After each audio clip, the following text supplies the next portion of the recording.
Hey guys, it's Danny. Today we are talking about Vanda orchids, specifically how I like to grow my Vandas very easily in a home.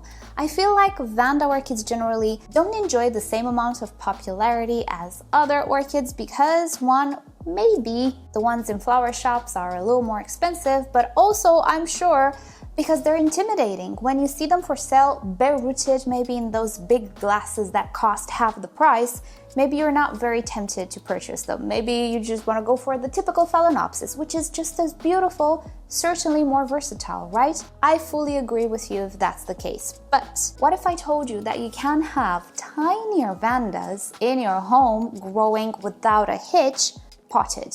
That sounds kind of nice, right? Well, I'm gonna tell you how I like to grow my Vandas potted, but not the typical warm temperatures, bright light, and all of that stuff that any article tells you about. Even I told you about in my tutorial, not those things. That's the easy part. I'm gonna tell you the practical approach, how to avoid root rot, the good stuff, not the mundane, right? And since I have some Vandas to pot, we're just gonna do that together, so I show you the nitty-gritty. As I was saying in a different video, I'm on a mission to popularize Vandas a little bit more, the tiny Vandas, that is. So I hope you'll enjoy today's video. If you do, don't forget to give it a like, it really helps it out, and why not subscribe? I post multiple times a week, right? Before we start the video though, I do have a few things that I want to tell you, so please allow me a few minutes. We're gonna get right back to it. You guys know I try to make my videos as uplifting as possible so that you feel good, so I give you hope, starting with orchids, ramifying in other areas of your life, right? Well, behind the camera, sometimes it is hard for me to be as happy and upbeat. Some days are better, some days are really not. And especially being Romanian, the atrocities happening in Ukraine right now are really close to my heart. I'm not here to talk about politics, but I am here to be on the side of the people. And I want to use my platform to do a little bit more. So, as you guys know, many refugees fled to neighboring countries of Ukraine. The vast majority of refugees are in Poland, and to my knowledge, the second biggest community of refugees is in Romania. However, the biggest number of refugees per capita, so for the size and the number of population, is in Moldova. Not only do these people need help right now, but also the countries need help to provide them all the things that they deserve. So I am here to ask you, if you can, to help support both refugees and all of the countries that have a big number of refugees at the moment. Down below in the description, I will link you to the Red Cross websites, the international one and also the Romanian one. I myself managed to make a recurrent payment to the Polish Red Cross. So maybe your bank has something like that as well. I could not find on the internet the actual Polish Red Cross donation website, so I'll link you to the Romanian one. It has an English version. All you need to do is transform euros, dollars, whatever to lei, and you'll see how much everything is. And through the international website, I think you can donate, and all of those funds will be dispersed to the countries that need them, including Ukraine. If you feel you have other opportunities to help, please do so. In however way you can, everything actually matters, everything counts. And yes, I know we're always told that whatever we do is just a drop in the sea and we cannot change the world, but I really disagree with that. And I'll quote a little bit a different video that I saw. I don't want us to fall in the trap of weaponized hopelessness, because that's exactly what it is. There are some influential people who really want us to be hopeless, but we should not be. And just like I told you in my previous video on the matter, I strongly believe that every little thing we do can change the world. Yes, not overnight, but one person at a time. I do believe that everything we do helps, whether through helping people, whether through making different decisions. And even if one action is equivalent to a drop of water in the sea, I believe that us, millions of people doing multiple good things at once, that's what starts a storm. So please don't fall in the trap of weaponized hopelessness, because it's not the case. There is always hope. And I believe hope is the best weapon we have. So do please consider donating to help people. So with that said, let's get on with the video. Thank you for hearing me out. Let's start with small Vandas, first and foremost. Now, I'm sure many of you are acquainted with the very big Vandaceous orchids that you find in flower shops. I have those too. They're beautiful, but they're kind of big. They're now very versatile, and particularly for small homes, they take up a lot of space. I get that. I'm not a big fan of the big ones either. I'm more into the tiny ones. And the good news is there are quite a lot of them which are much more manageable, even if not microscopic. They definitely fit on a shelf, at least for quite a few years. The trick is not to necessarily purchase them from the flower shop. Now, I know some of you live in areas where these guys are very popular, so I'm sure we're all very jealous, but I'm sure that many of you cannot find something like this at the flower shop. Me either. So what I do is go to online nurseries. The best orchids are always available at the nurseries. Luckily for us, there are orchid nurseries throughout the world. Many of them, all you need to do is Google search. Or, again, check the description, as I do have a video in which I talk about many things related to purchasing orchids, but that video in the description has a list of some of the more, let's say, popular nurseries that I know of. I did not try all of them, obviously. I only purchased orchids from the European Union, so obviously I cannot really review US-based nurseries, but hey, maybe you can talk amongst yourselves in the comments section and recommend nurseries. That'd be cool. Bottom line, in orchid nurseries you can find much more diversity, especially when it comes to Vandas, because look at these girls.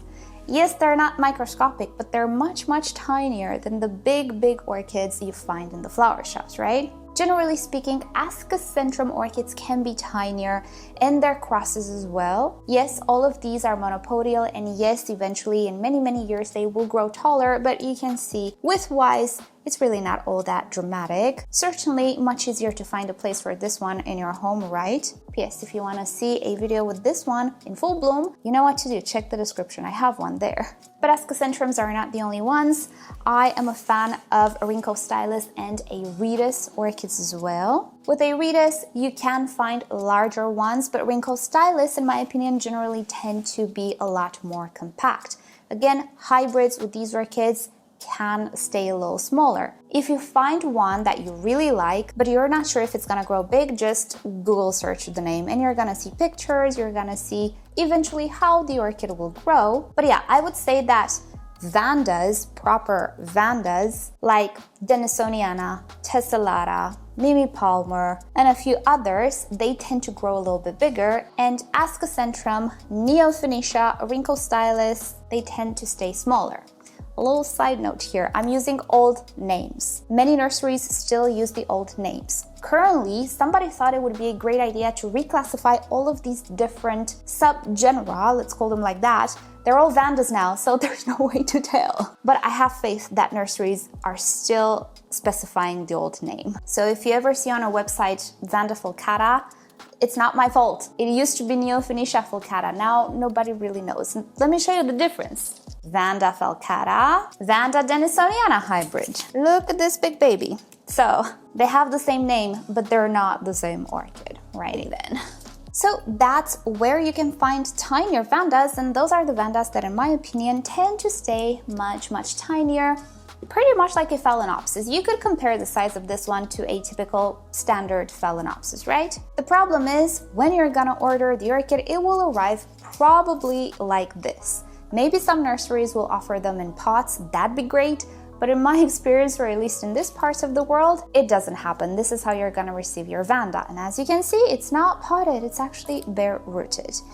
The problem that we will have to face together is transitioning this orchid to a potted environment. On Monday, I posted a video about transitioning a Phalaenopsis from a moss to a bark mixture, which is much airier. The same principles will apply to what we're gonna do today, but it's gonna be the other way around. What we want this time is to transition the roots from a very airy situation to more of a moist situation. And being that it is such a huge leap, it's gonna be rather nerve-wracking, but it's okay, we're in this together. Let's do this. So first and foremost, what we need to do is get rid of the basket and the hanger. To do so, it is a good idea to soak the roots to make them more flexible. I did soak them a little earlier, but they're already dry because it's very hot. So I'm gonna go soak the roots very well, get my tray, my gloves, and all of the things that I need.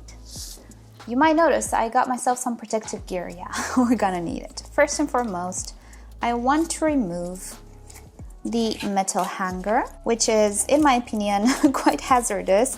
It is very pokey, so you can scratch yourself pretty badly on it. So if you ever want to attempt this, be very careful. In order to preserve as many of the roots as possible, I like to chop away the basket. To do so, I need quite a powerful tool.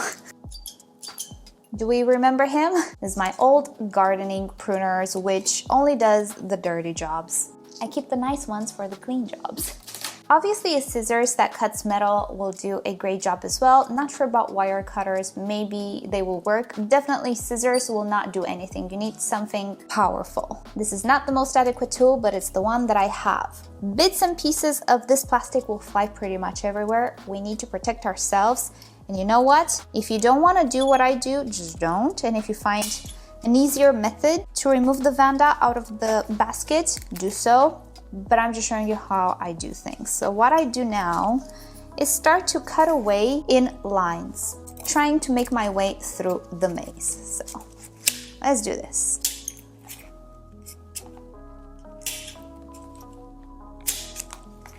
So first up, I'm trying to cut the top part of the basket. And yes, I'm trying to avoid the roots. I have a whole bunch of dead roots here, which I don't care about, but I am trying to avoid the good roots.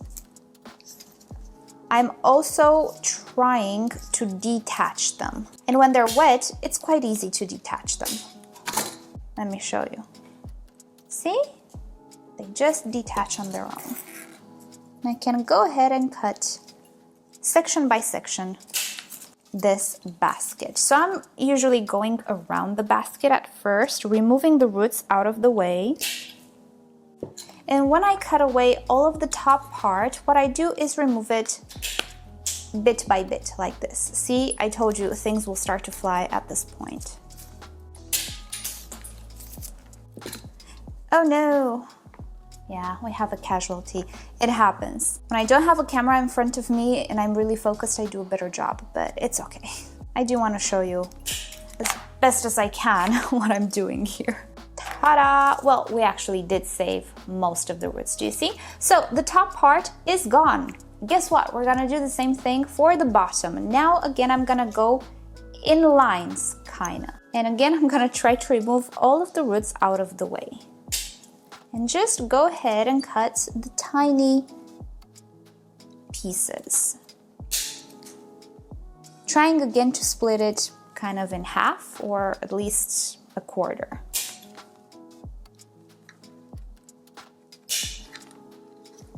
Let's see. So I cut a quarter of this, and now to remove it, I'm gonna again start to cut small bits of it, which will fly away, of course. Oh, this one is coming right off. Look at that. Perfect. So see, I think I cut about a third, and I'm gonna continue downwards. I'm gonna go one row down, check to see if I cut any roots. And again, going for the tiny links.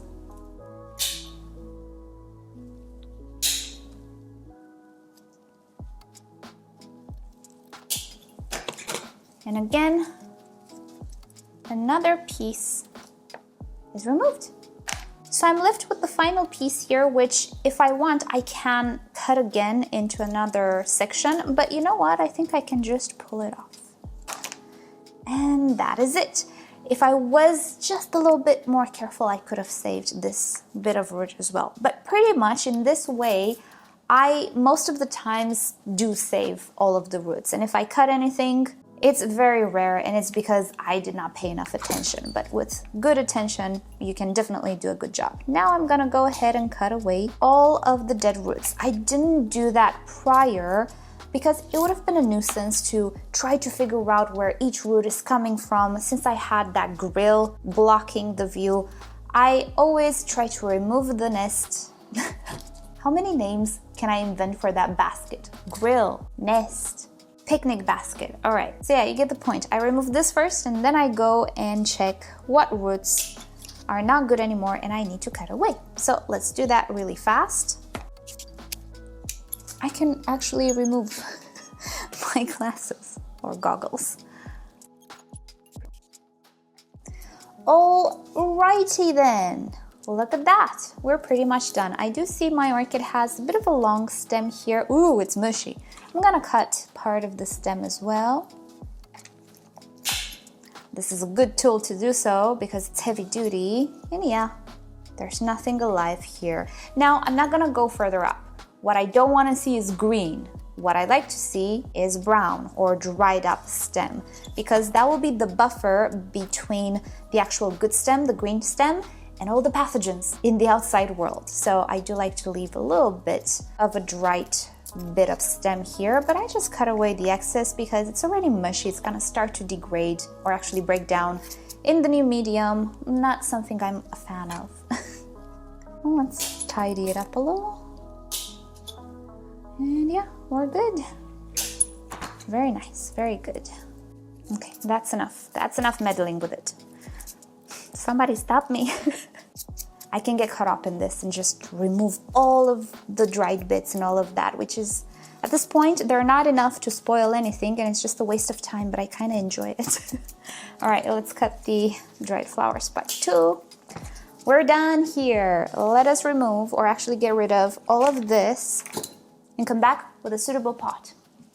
Alrighty, choosing a pot. Well, obviously we need to choose a pot that can contain all of these roots and more, because Vandas are very big root producers. The roots, I'm not sitting straight, am I? The roots are also pretty huge. They need a lot of space. So I like to go a little bit bigger with the pot. Now, this is the typical pot we usually find in the EU, probably in other places as well. The problem that I have with these pots is that I just cannot fit most Vandas in them. They look like they will fit, but they won't. So yeah, this side fits. This one, I don't want to bend it more than this, you see?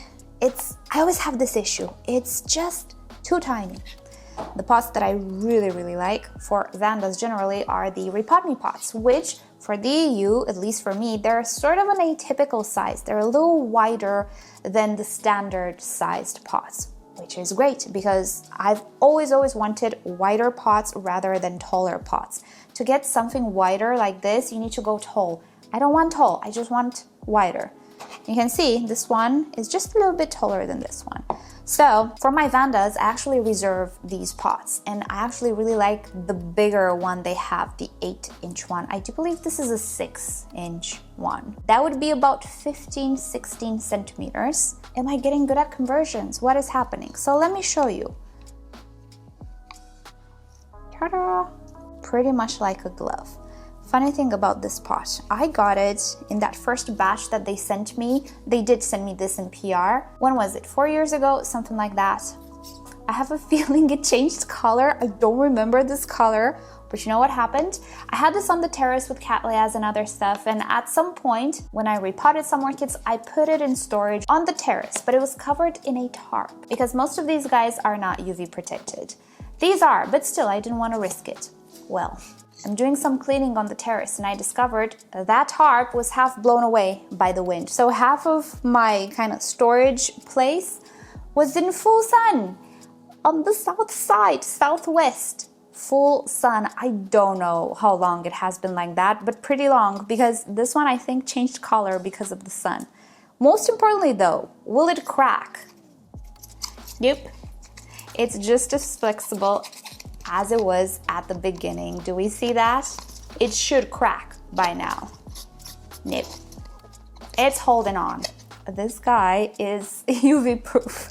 100%, I'm convinced now. Right, so I'm gonna use my typical mixture, but I'm not gonna use as much sphagnum moss because I really don't need it. Vandas are pretty drought tolerant, and in order to make the transition a little easier, a little bit less sphagnum moss is actually good for me. The pot is also pretty big, so maintaining a moist environment is a little easier as well. So just like we talked about in Monday's video, the problem is that roots that have been adapted for a lot of time to a certain type of environment will most of the times not adapt to something very different. Hence, transplant shock, root loss, all of that fun stuff. But again, as I was saying in that video, if we transition the roots gradually, we can actually save quite a big portion of them. Sometimes more than other times. It really depends on the case. There isn't really a magical formula to save everybody. It does matter a lot how these roots were treated in the nursery. Yes, this orchid was bare rooted, but what if it was watered multiple times a day? And I think it is the case because I do see a lot of algae on these roots. On some Vandas, really there's no algae at all, and I'm convinced that with those Vandas, I might have a lot of root loss when I'm trying to transition them. But with these guys though, there is a chance that I can actually save all of these roots. But I'm still going to make sure that the transition is gradual. And by this, I mean, I'm not gonna start to water this pot like I do everybody else, maintaining it rather more moist than dry. In the first month or so, I like to maintain the new environment very similarly to the previous one. So in this case, because the orchid was bare rooted and the roots are adapted to a lot of air and possibly some drought, I like to keep the environment a little bit more on the dry side. How will I keep the pot rather dry? Because it's a big pot, it's gonna retain a lot of water. Simple. Just not gonna put a lot of water in it. It is that simple. I'll show you. So in the meantime, the same type of thing. I'm gonna layer moss and bark on top of each other, making all of the environment very, very even. So I'm gonna speed this up for you. This is that type of scenario where a bamboo skewer is needed to make this bark go where it needs to go. We want air pockets, but not humongous air pockets. Nobody needs those. I'm gonna add some slow release fertilizer, of course. By the way, I list the products that I use down below in the description. Just scroll down, it's kinda at the very bottom. And ta-da, we are done. Nothing is compressed. I just use this because I really don't need super big air pockets. Those will make the pot dry too fast. We need to strike a balance here. And yeah, that is about it. Let me clean up my table and I'm gonna demonstrate how I'm gonna control the moisture level through controlling my wrist when I pour the water. I was thinking about what I just said. I don't want you guys to think that I'm mocking you or anyway. That sounded a little weird. I'm a bit of a joker and I'm having a bit of a jokey day today. But trust me when I tell you, not a lot of people know that you can actually control many things with how you actually water it. I'll give you a short example. When I had my self-watering pots, I got a bunch load of comments saying, well, this is not good for Dendrobium nobilis in the winter because you cannot keep them dry. Yeah, you can, you just dump the water out the reservoir. So yeah, even a self-watering setup, you can control it. Just don't put that much water or dump out the water from the reservoir and it stops being self-watering. It's just a normal pot with a mask underneath. Same with this. The way to make sure that you don't have a whole lot of water in the pot is first, not soak it. Soaking will always fill up more of the air pockets, maybe even make the bark retain a little bit of water in its structures. The more you leave water, bark in water, the more it absorbs that water. Initially it will repel it, yeah, but the more you leave it in water, the more it expands, right? So don't soak it, and second, don't put a whole lot of water on top of it. So what I'm gonna do is just this. That's it. That is it. I'm gonna let it completely drain if it wants to. It doesn't even drain. That's how much water I put. I just only put a little bit of water. And it was all caught in the sphagnum moss, which was slightly damp. Alrighty then. So that's it. We don't need more water than that. Definitely the pot can handle or it can keep in more water, but I'm not gonna add it. The less water there is in the pot, the faster it will deplete. Either evaporate, either be absorbed by the plant. And in the first month, in this particular case, I don't want this orchid to be rather moist. I want it to dry fast and I want it to stay dry for a number of days. This orchid can handle 5 days of drought, complete drought. It is that well adapted to drought. It is a Vanda, and Vandas are queens or kings, depends on Latin grammar, at retaining water and making the most out of that water. So that's exactly how I'm gonna treat it for the next month or so.